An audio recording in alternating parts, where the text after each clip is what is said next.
Bonjour, Solocasa est une association de vous aider à construire votre maison par vous-même. Alors qu'on s'entende bien, construire une maison n'a rien d'évident. Et si vous ne savez pas faire, si vous n'avez aucune compétence en la matière, il vaudra peut-être mieux pour votre première maison, vous passer par un constructeur de maison individuelle ou par un maître d'œuvre pour la faire réaliser. Voilà, donc je ne m'adresse pas, moi, Cyril Demeure et Solocasa, à ces personnes-là. Toutefois, les personnes qui s'en sentent, qui en ont l'envie, qui s'en sentent aussi la motivation et la capacité de gérer la construction de sa maison. Solocasa a pour vocation de les aider. J'ai la vocation de vous aider à construire votre maison et de surtout vous donner la capacité d'avoir une vision globale de la maison, de la construction et de ne pas vous perdre en chemin. Voilà. Alors, pour ça, je vous propose déjà de définir les moyens, différents moyens de pouvoir acquérir une propriété, de pouvoir acquérir une maison. Donc, le moyen le plus direct, c'est d'acheter évidemment une maison déjà construite. Voilà, ça a des avantages, des inconvénients, mais c'est une solution efficace pour être propriétaire d'une maison.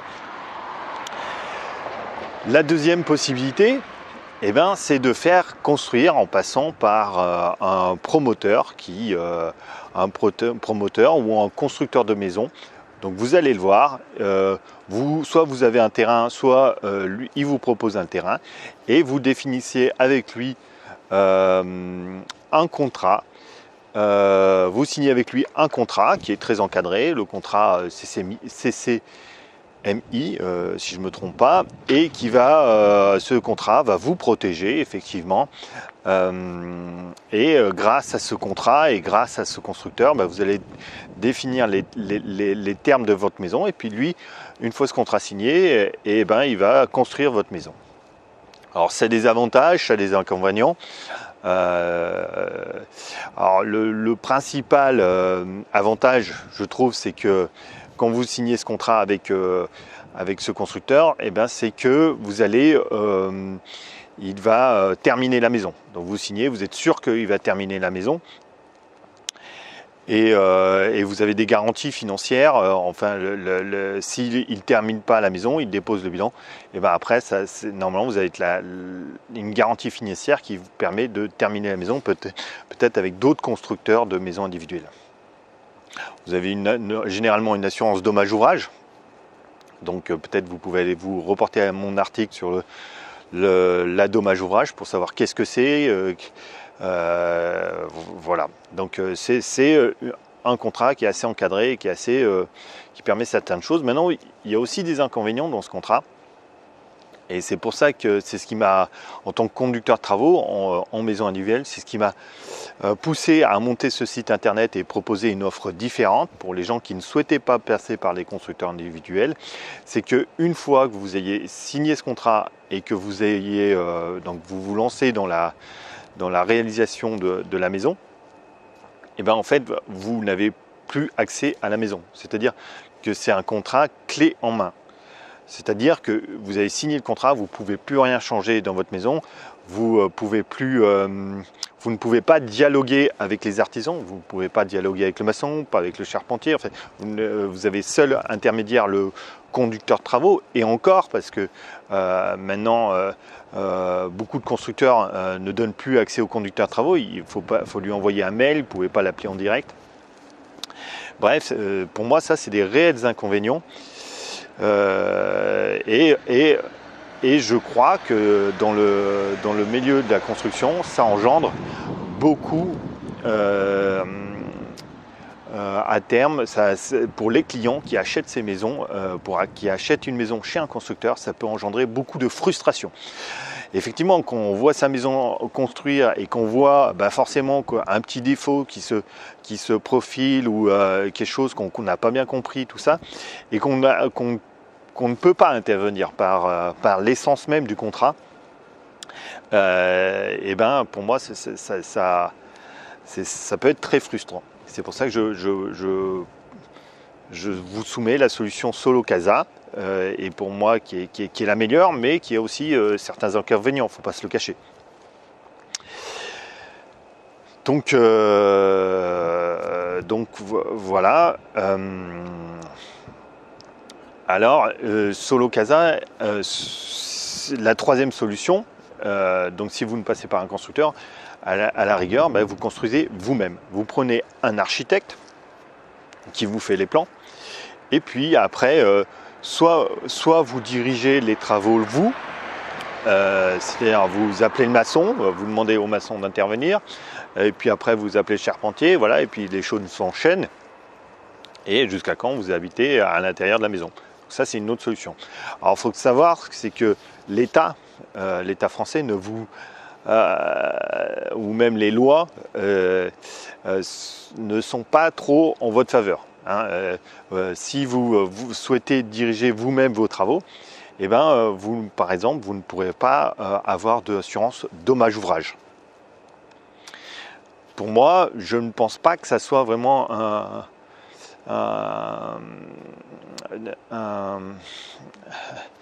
de ne pas avoir de dommage ouvrage, je ne pense pas que ça soit vraiment un mauvais choix, si vous voulez. Déjà par essence, je n'aime pas trop les assurances parce que par nature, elles doivent prélever des cotisations qui sont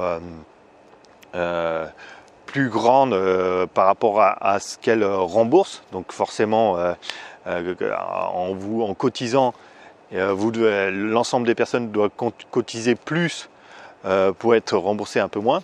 Voilà. Et donc ça, c'est un terme. Donc sur le grand nombre, il faut bien que l'assurance vive. Donc le schéma de l'assurance, c'est que l'ensemble des assurés sont un peu perdants par rapport à l'ensemble des sommes qui sont versées. J'aime pas trop les assurances dans ce sens-là, mais aussi que si vous voulez, quand on s'assure contre quelque chose, on a tendance psychologiquement à dire c'est bon, je suis tranquille, cette chose est assurée, du coup il n'y aura pas de problème, ou en cas de problème je serai payé, ou on me remboursera l'erreur qui a été commise.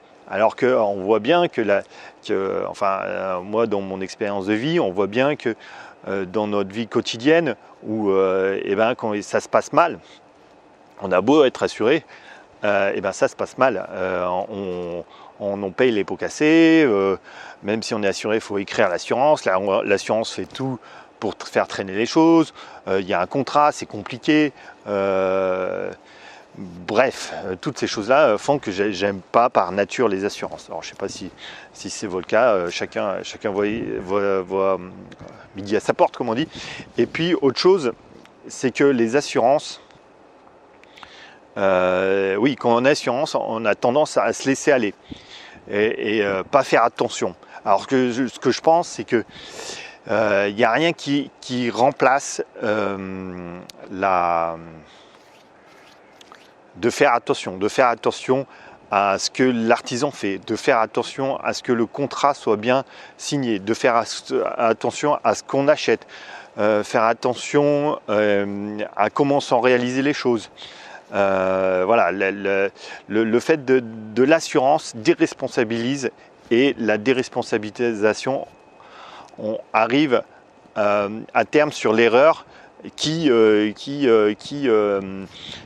difficilement rattrapable, voilà, voire pas du tout rattrapable. Souvent dans le bâtiment, quand il y a une erreur, on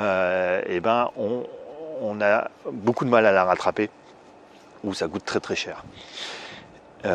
Donc voilà, là c'est la troisième façon de construire, et c'est celle que je vous propose avec Solo Casa. Et donc il y a une grosse, dans cette proposition de construction, il y a une grosse chose qu'il faut bien voir, c'est qu'il ne faudra pas se perdre dans la vision que vous avez de votre maison et de ne pas se perdre dans les détails. Donc une maison, c'est beaucoup d'argent, c'est beaucoup de temps aussi et d'énergie. Donc il faudra construire un projet, élaborer un projet, peut-être un peu en deçà de ses capacités, de temps, d'énergie et d'argent, pour qu'en cas de problème, eh ben, on puisse y mettre un peu plus d'énergie, un peu plus de temps, un peu plus d'argent pour pouvoir résoudre ce problème, et pas qu'on arrive à la rupture autant émotionnelle, autant financier, mais aussi ça peut être psychologique, de soi-même, mais aussi de son couple ou de sa famille, car bien nombre de gens se lançant dans la construction, même avec des promoteurs ou des lotisseurs, eh ben, n'arrivent pas au bout de la maison, et les couples arrivent à casser à cause de cette épreuve qui peut être une épreuve si elle est mal préparée, mais qui aussi est un plaisir de construire, d'élaborer sa maison. Et ben les couples ou les familles arrivent à se déchirer à cause de ça. Et une quatrième possibilité pour construire sa maison, c'est de la faire soi-même. Alors là, c'est le gars qui a toutes les compétences, tous les outils aussi, ou qui les achète, et qui va lui-même prendre les agglos, monter ces agglos, et puis après, une fois que la maçonnerie sera faite, prendre la charpente, poser la charpente, et puis après, une fois que la charpente va être faite, il va s'attaquer au placo-plâtre, monter ses placos, faire sa plomberie, voilà. Bon, ça, je trouve ça très très compliqué, et puis aussi pas forcément efficace. Je pense que quelqu'un, par exemple, si vous passez directement avec un maçon pour construire votre maison, et que lui sait bien faire, il va déjà mettre 3-4 fois plus rapide qu'un gars qui ne sait pas faire, hein. Il va vous monter la maison en 1 mois, alors que si vous n'êtes pas maçon, vous allez mettre 3-4 mois à monter la maçonnerie. Mais il y a aussi tout l'outillage, et tout l'outillage, une bétonnière, une truelle, tout ça, c'est des choses, si on en prend des professionnels, coûtent assez cher, et si vous n'en prenez pas des professionnels, ça ne dure pas. Vous allez devoir acheter 2-3 bétonnières dans le chantier, ce qui est impossible. Donc voilà, ça c'est la quatrième façon de construire sa maison, c'est de la construire soi-même de A à Z. Alors, je mets un bémol à ça, effectivement, si vous êtes maçon, faites votre maçonnerie, si vous êtes plombier, faites votre plomberie vous-même. Mais ne faites pas un métier dont vous ne connaissez pas et que vous ne savez pas faire. Alors, pour mon cas personnel, j'ai fait de la plomberie alors que je ne suis pas plombier. J'ai réaménagé un appartement, j'ai fait ma propre plomberie, mais avec le recul, je vois que j'ai galéré, que j'ai mis plus de temps, je me suis embêté à trouver les pièces, et puisque le travail que j'ai sorti à la fin est bien moins de qualité qu'un vrai plombier. Donc voilà, ça c'est mon avis sur les différents types de construction et ce que je vous propose. Merci à vous, à bientôt.